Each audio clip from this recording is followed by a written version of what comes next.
you didn't have Gavin Kilkenny and Ollie Clark last week, so how are they doing? Yeah, they're back in contention. Both had a full week, so I'm pleased about that. Just lost Aaron Drinnan, really. Oh, and Kabongo's back. Sounds weird, but he was sub and he wasn't fit enough to go on after he tried to warm up, hurt his ankle.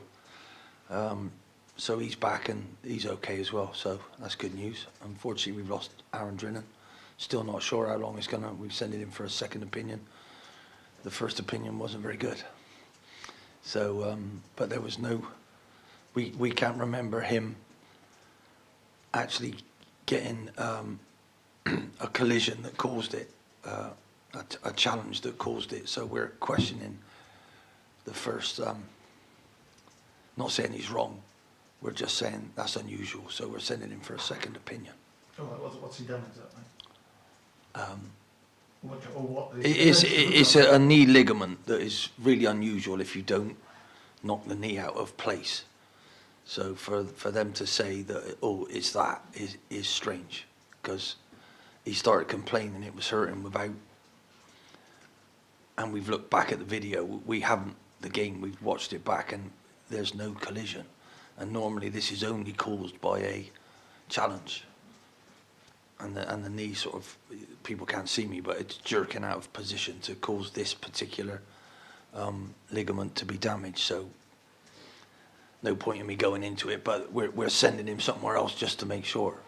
If it is that, it wouldn't be good news for us or Aaron. Are you looking at some months in that case? Yeah, it would be if it's what they're saying. So we've got to go and see. Mind you, it looks serious because he's struggling to move properly. But we'll see. We'll see. And normally he's one of your most willing runners, so how perhaps you replace that dimension in the team? I will think of ways with the people that I've got. It'll be an opportunity for someone else if Aaron is unlucky and curtails what we've been doing with him and what he's been doing for us. He looked particularly sharp last weekend, I felt. But this is what's happened, I'm afraid. We'll see. So it could be bad news, but I'm just sharing as much as I know at the moment, if that's fair enough. Is Sir Miguel Freckleton at the point where he's available for selection? Yeah? He's up for selection as well. Yeah, he's in the squad. So delighted, absolutely delighted to see that. That's all right. Let's go for it directly. Is Conor Ripley going to play? Are you tempted to throw him in straight away? I will be able to do whatever I want in that, with that environment. So they've been training brilliantly. I think he's added to us. We've lost Dan Barden, obviously. He's gone back. He's the one who's lost the most. He did nothing wrong. It was just a dynamic between everybody, and I think that new dynamic is taking us where I want us to be in that department, which is what I'm paid to do, really. But I'm not telling you. I've told the people concerned, and I've told them what I want to see. Life's a challenge, and let's see what you do when you don't get what you want. That real sort of outside shot of getting to the top 7 or close to the top 7, does this feel like a game you've got to win? Everywhere. We've got to win every single game. So we lost last week, which has dented us. We did draw. No, but we lost. Oh, sorry, yeah. We lost 2 points. I need maximum points. So if we draw, we've lost 2. That's how I'm looking at it. And I don't think we can afford to lose too many more out of 15 games left, if I'm being brutally realistic. So we have to win. And that's what I'm actually putting out there. And I totally believe that. So one more draw, that could be us finished. You were some frustrated with your away form at one point. Now you've got those couple of away wins back to back. Do you see a better sort of platform or understanding away from home, or do you not really sort of play that much differently, do you think, home and away? I can't understand it myself.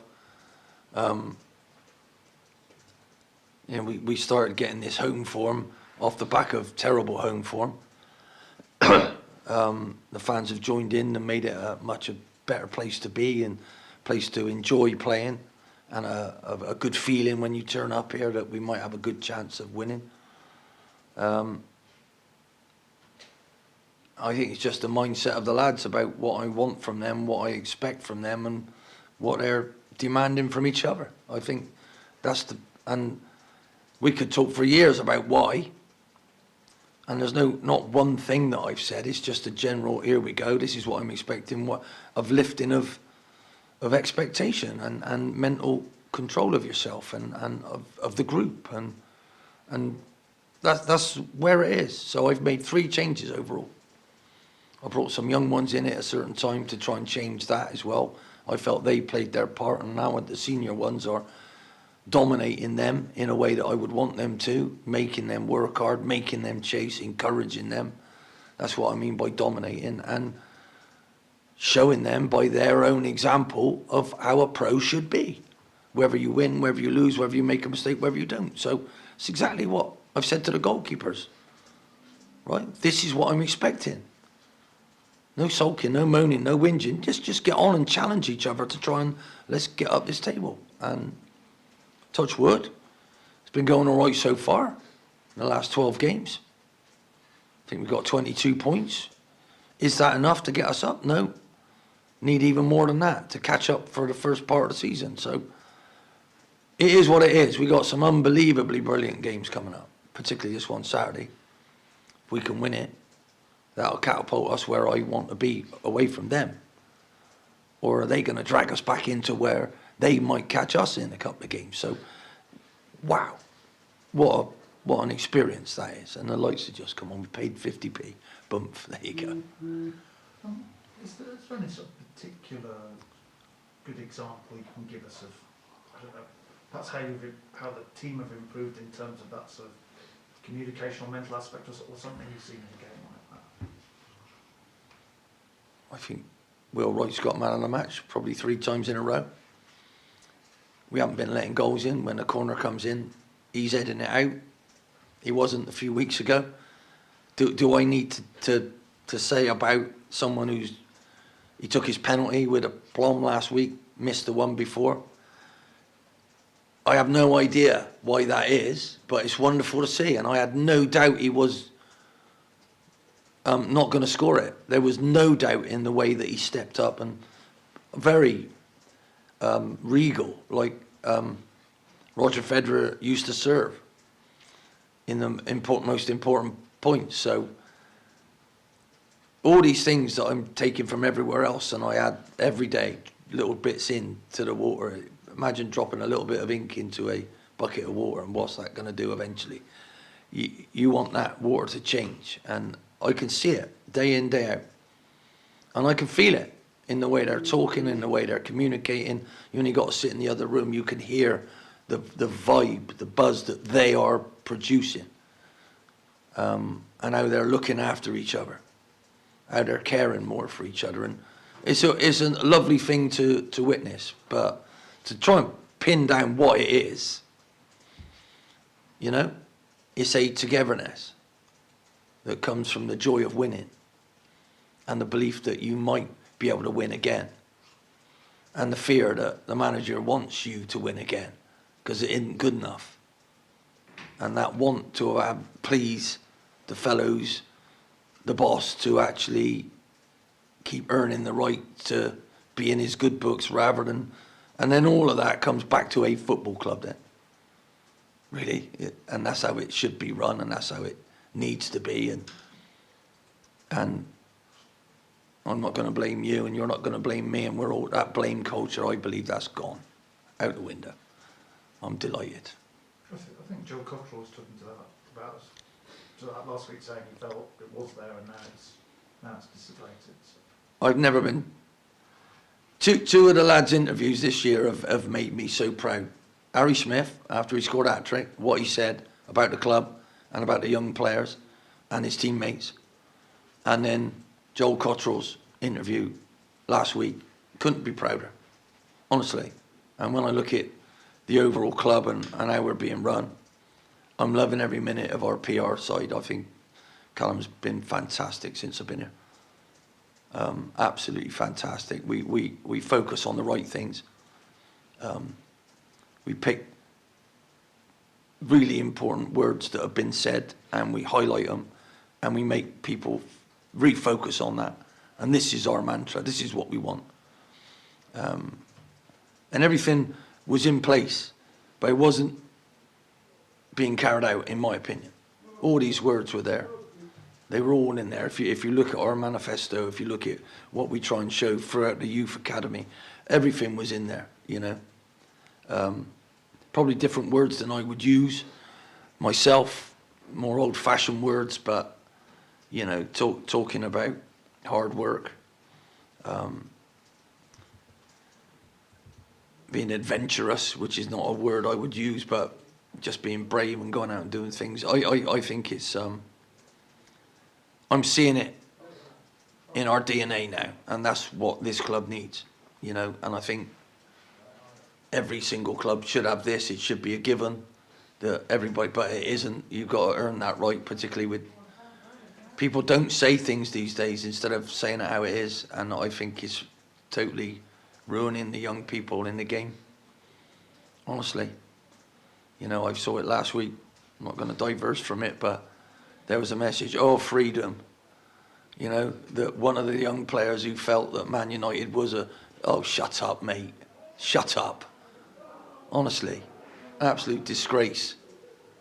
And realise the privilege it must have been to have been at Manchester United, to wear that shirt and to play for that club and be as famous as you are. And who do you think you are? You ain't never been famous enough because you ain't been good enough, son.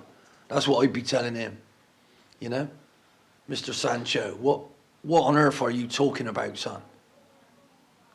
You go and do your job. I've never seen him play how he should play. You know? That's how I'm saying. For the rating that you've got and the money that you must be earning. Who the hell do you think you are, son? We don't get that in my club now. Because I tell them the truth. And I'm trying to make them better. I'm trying to make them use the talent that they've got.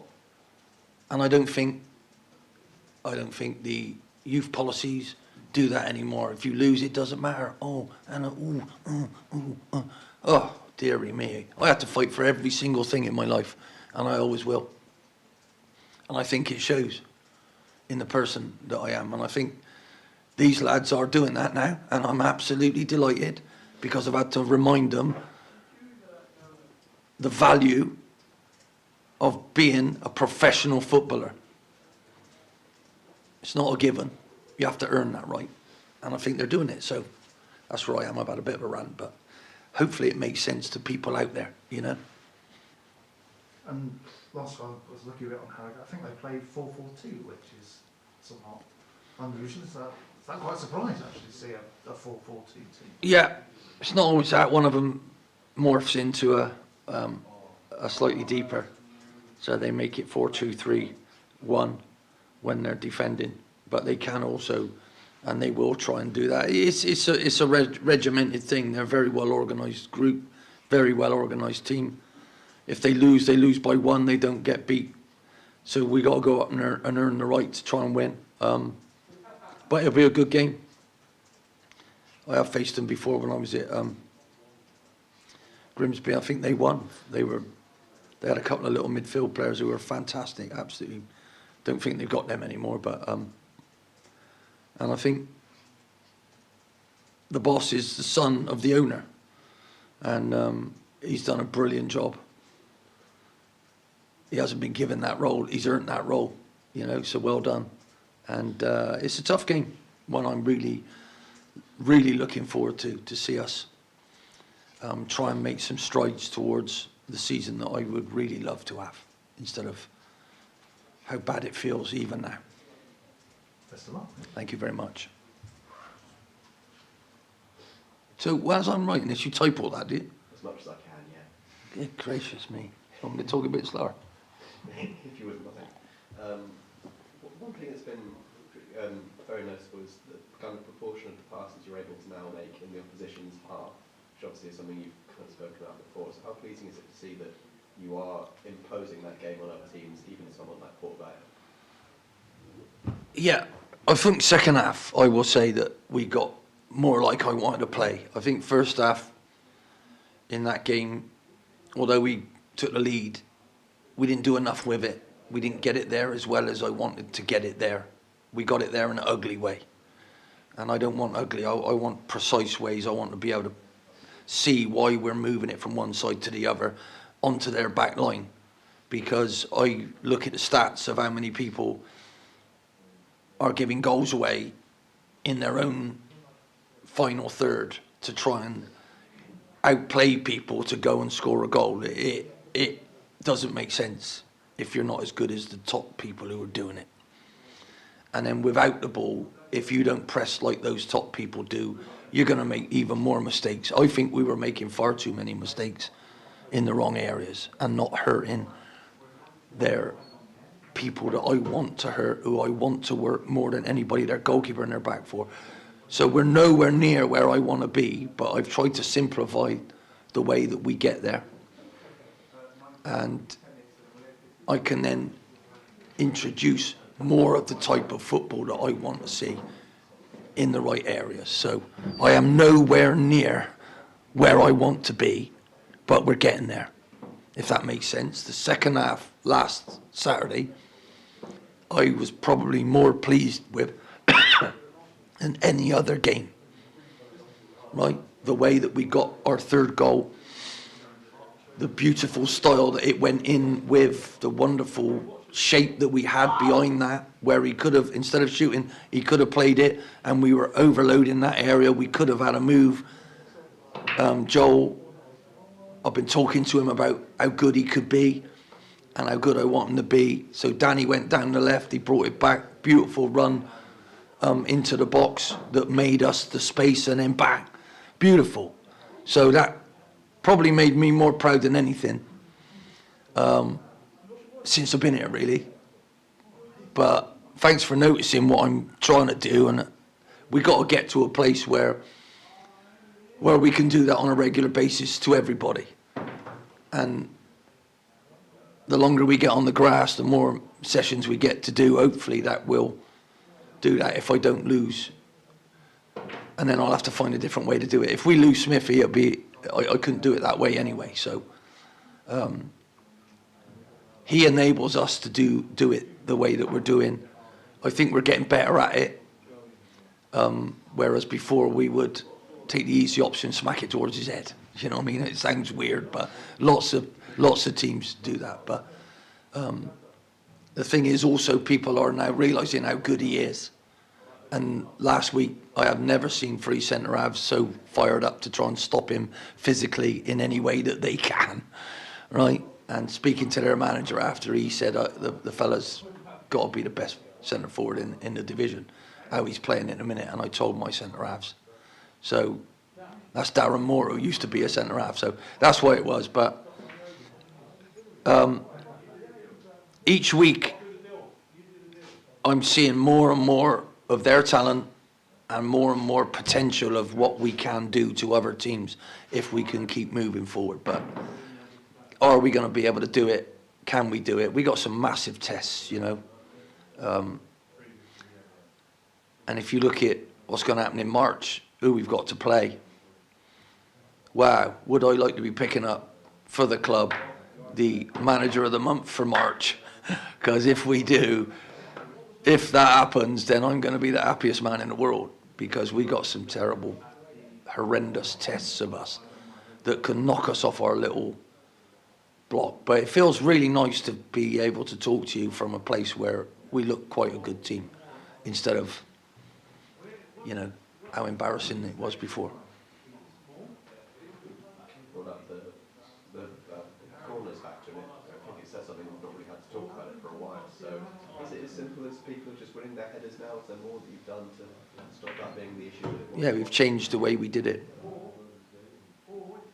We were just marking. We're now part zonal, part marking, like I've always done it.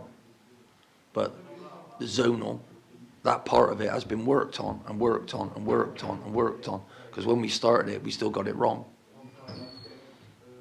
I don't want you to leave your zone I want you to dominate your zone, dominate your zone, dominate your zone. And if it don't come in your zone, you got to quickly realise that and go back and do another job. We got them all wrong the first few weeks, first few games, which is understandable. But they're doing it really well, you know. So a big test for us this week with Ryan being out. I don't think we've really mentioned that.